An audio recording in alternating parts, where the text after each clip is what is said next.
Viewers, it's been a while, hasn't it? Maybe about 3 months now, I suppose. Yeah, I've been busy. I'm writing a research thesis at the moment on political division. That this is an interesting time to be writing a thesis on political division. I'll put it that way. Keep me mighty busy, which means we've got some things to discuss. First of all, COVID situation. Interesting. We've been incredibly fortunate in Australia. Things got pretty messed up sort of during March, and sort of towards the end of March, I think it was March 28th, we had like 484 cases recorded in one day in Australia, and at that point it was looking like pretty bad. Due to the good actions of state and local government, we've actually managed to get on top of this damn thing pretty good. So we're able to take some of these measures off, which I cannot even put into words how thankful I am for that. I'm not much of a homebody after 3 months. Anyway, so in some ways we find ourselves in a good position here. A lot of other countries don't. I draw specific attention on this to Brazil and India. Unfortunately, it would appear that severe outbreaks are going to take place there, and also in the United States. The second wave is coming out, which brings me to my next point. I'm not a doctor, so I can explain some of the theoretical, things that are going to happen due to COVID, but I can't sit here and tell you from a medical perspective what's going to happen. What I can tell you about is the political perspective of what's been happening in the United States. And that started with the George Floyd protests now about 2 weeks ago. And from there, things moved incredibly fast. Faster than probably we've ever seen this before. You compare it to incidents like the Rodney King stuff in Los Angeles in 1992, and it took a week for those protests to build after that before they tipped over into violence, whereas I think it was about the second night after the death of Mr. Floyd at the hands of the police where you had large-scale arson and rioting. Now, what you can take from that is the strength of the feeling. Now, if you have any protest, a large protest, with a lot of feeling behind it, from any side of politics, you'll have some people that are going to turn up and loot and riot and burn and smash down the Starbucks and do all this other mostly counterproductive crap. Pardon me a moment.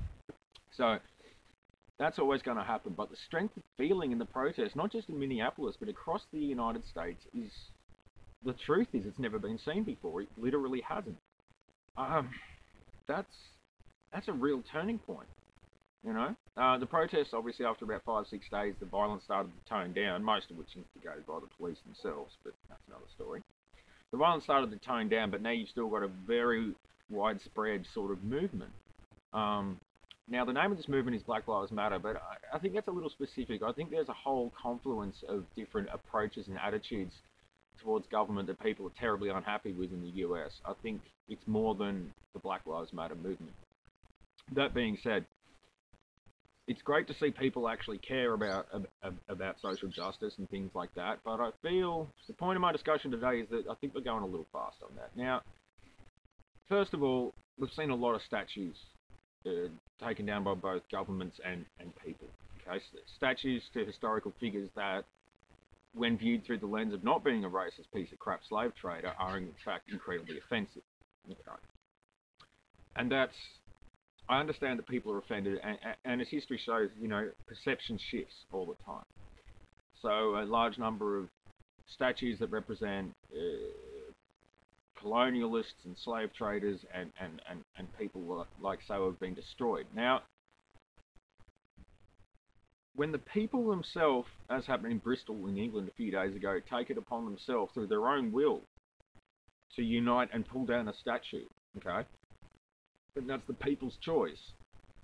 Pulling down the statue is part of history, but you could equally argue that the coming together in place and time of the will of people to pull it down is as much, if not more, a part of history than its erection. Okay, so the will of the people, it's history, man. It's being made right now. Watch it on your television or your phone or whatever.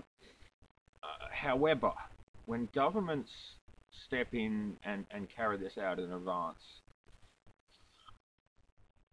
you enter a real moral quagmire that I think we need to be a lot more careful with than we're currently being. In the last few weeks, we've had this huge kick towards pull down the statues, get rid of the Confederate flag, tear down the monuments to the oppressors.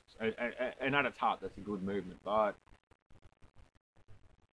when you destroy history because you don't like it, especially at a governmental level, I know the heart's in the right place. I know the will is good. But I study history as well, man. Nuremberg wasn't that long ago. Because we've all got all our hackles up and we've all gone rushing down, some might say, a bandwagon of this sort of stuff, I feel that we might run down this road for 6 months, and by the time we realise we ran too fast, it'll be too late. Okay? Because there are two halves to society. Well, it's more than two, but let's say two big ones, right? At the moment, not just in the US, but this obviously spills over to other Western countries, right? You've got some people think that these monuments to the oppressors must be destroyed for the betterment of the state, and some people equally strongly believe that you can't destroy history and their heritage is being decimated, okay? Now, you've got to understand that in the world of actions, facts do not trump emotion, okay? Emotion trumps facts. People are more likely to do something based on their emotions and what they believe, regardless of whether or not that lines up with the truth.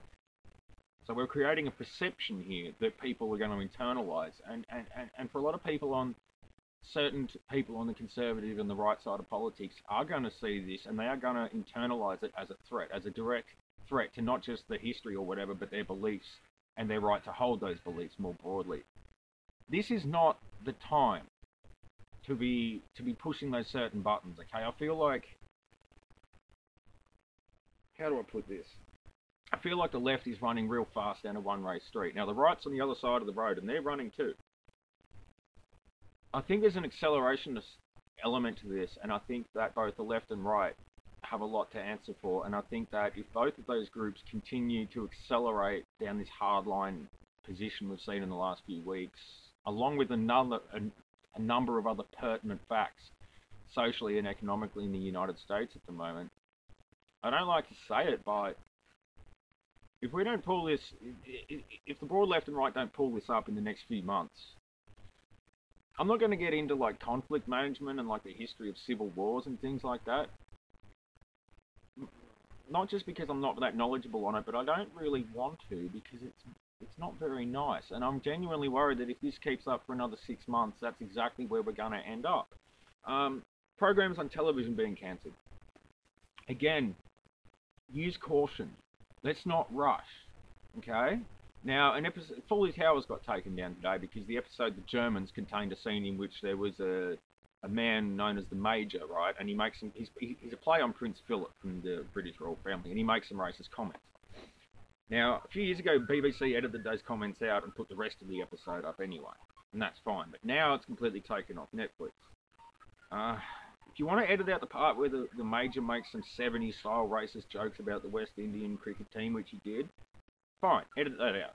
It's not a core part of the story, but don't delete the whole episode, okay? Now, you've also noticed Gone with the Wind got removed today from Netflix, okay? The entirety of the Mighty Boosh has been removed from Netflix due to their perceived use of blackface. But if anyone who actually watches the Mighty Boosh, or anyone who does, understands that it doesn't exist in a universe of human beings in white and black. It exists in a universe of magic mushrooms and fever dreams. It's not even close. It's a fantasy.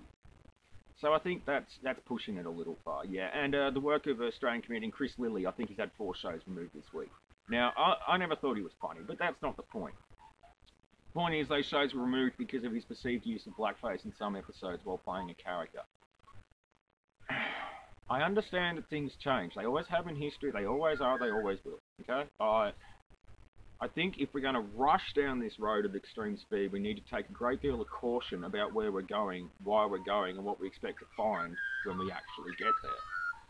I think we need to pump the brakes. I think we need to open up dialogue and stop trying to shove each other's opinion down each other's throat. Now, I've not stated on this channel what my political beliefs are, although literally all of you have no doubt figured it out. But my beliefs aren't relevant, and to a lesser extent are other people's also. I mean, we need to put our own perceptions aside, and they are perceptions, just to the side a little bit, and just a bit more willing to talk between the sides. We can't have the left going, you're a racist, and because I told you you are, and you're bad, right? Because while you may be a racist, being told you're a racist because I said, that's not going to help, okay? And the far right going, oh, you lefties are trying to oppress my right to be sometimes kind of a piece of crap or whatever. No one's oppressing anyone, but we don't want to start, okay? It's talk. Talk. Words. Expression between the sides instead of this hardcore polarization. It's just getting worse and worse every week. Two sides are drifting apart. What scares me is that sooner or later, they're going to come back together kinetically. Let's find out. New episode next week. Street Sociology.